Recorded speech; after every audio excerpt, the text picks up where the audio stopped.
Today I'm going to show you how to make a delicious sourdough challah bread. It's wonderfully fluffy, braided, and deeply caramelized on top. Oh my.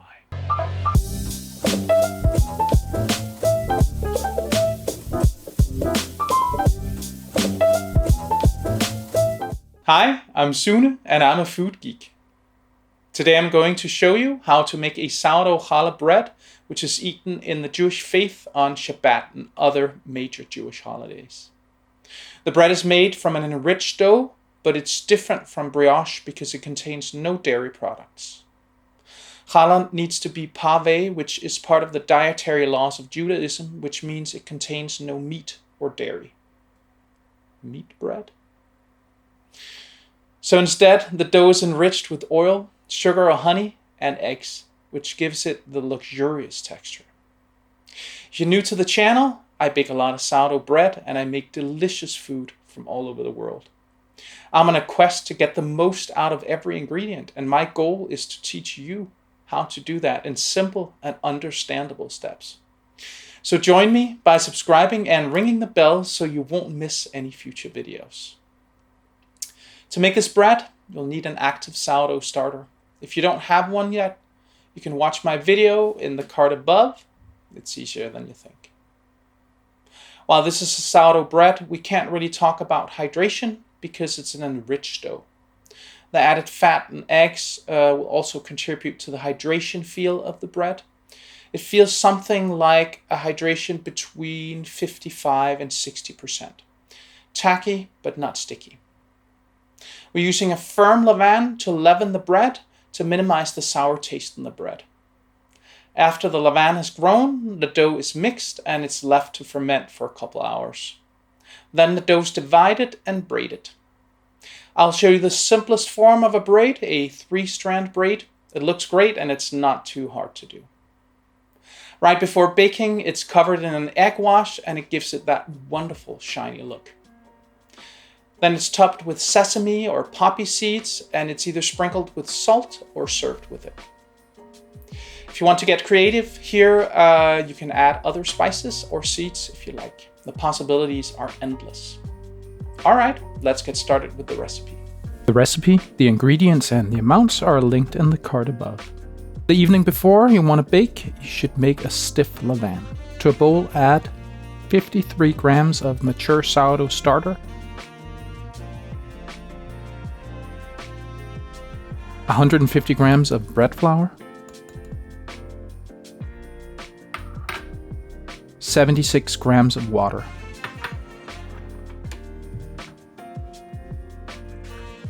Mix it together until the water is completely absorbed.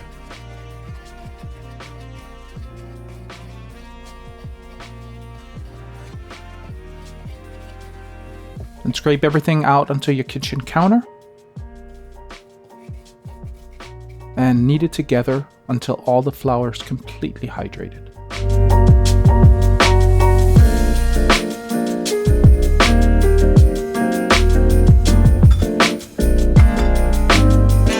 Add it to a see-through jar with straight sides and press it down flat.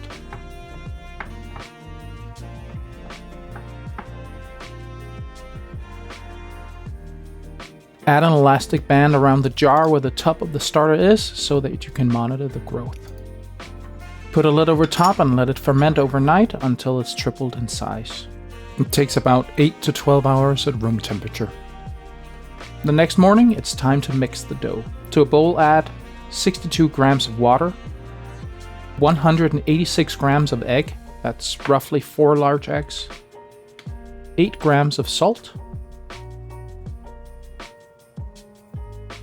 57 grams of oil,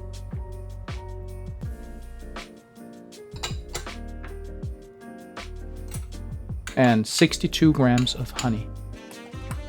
Mix until the salt has been dissolved.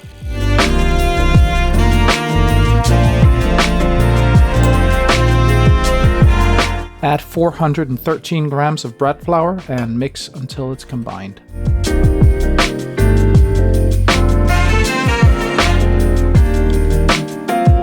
Put the dough onto your kitchen counter and add 207 grams of the levain on top.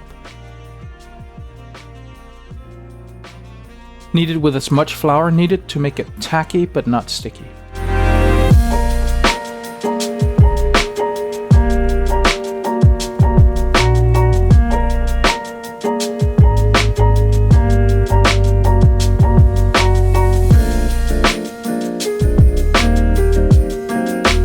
To really combine the starter with the dough, I pull the dough out and roll it up a couple of times during the kneading.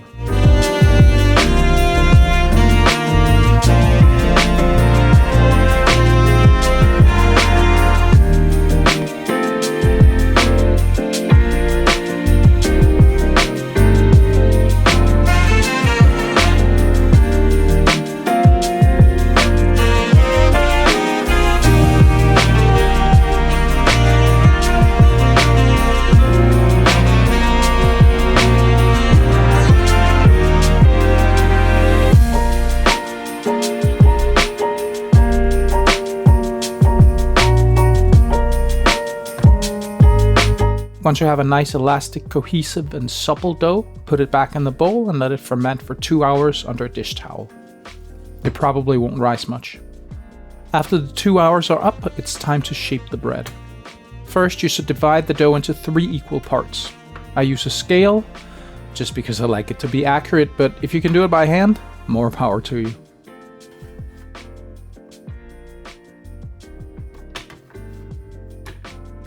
Flour your counter lightly, then roll out a piece of dough to about 50 centimeters long, about 12 inches.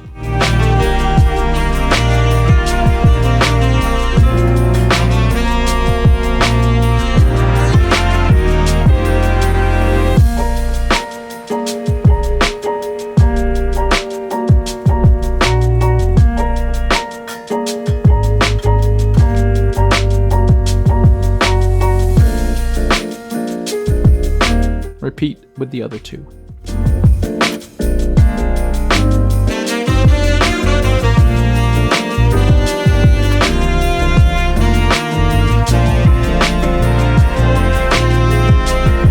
Line a cookie sheet with parchment paper and put all 3 strands of dough on it.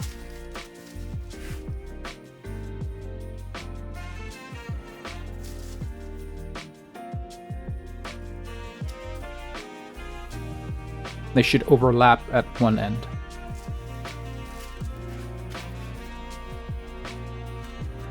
Now braid the bread by moving the dough on the outside into the middle, alternating sides every time. Make sure it's nice and tight.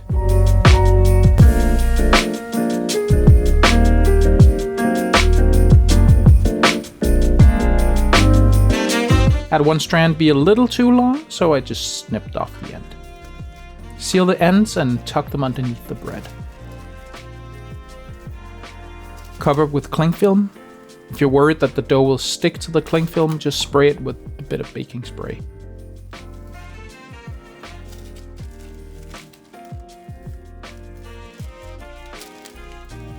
Leave it to rise for 5 hours. When about 4.5 hours are up, heat your oven to 180 degrees Celsius, about 350 degrees Fahrenheit, or gas mark 4. When the 5 hours are up, mix 1 egg and a pinch of salt until the salt is dissolved.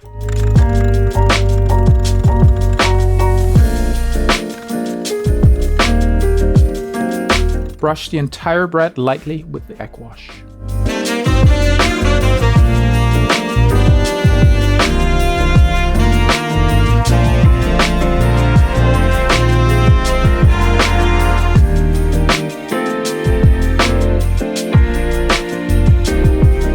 Add the topping or toppings of your choice. The classic ones are sesame seeds or poppy seeds, but you can basically put whatever seeds or spices that you fancy.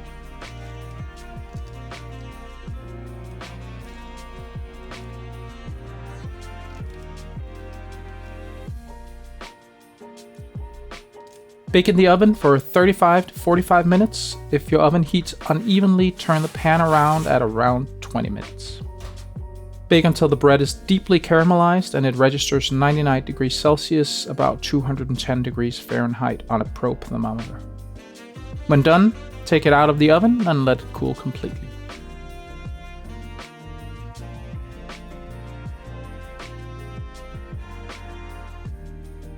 Are you ready for the crumb shot? Let's cut this bastard.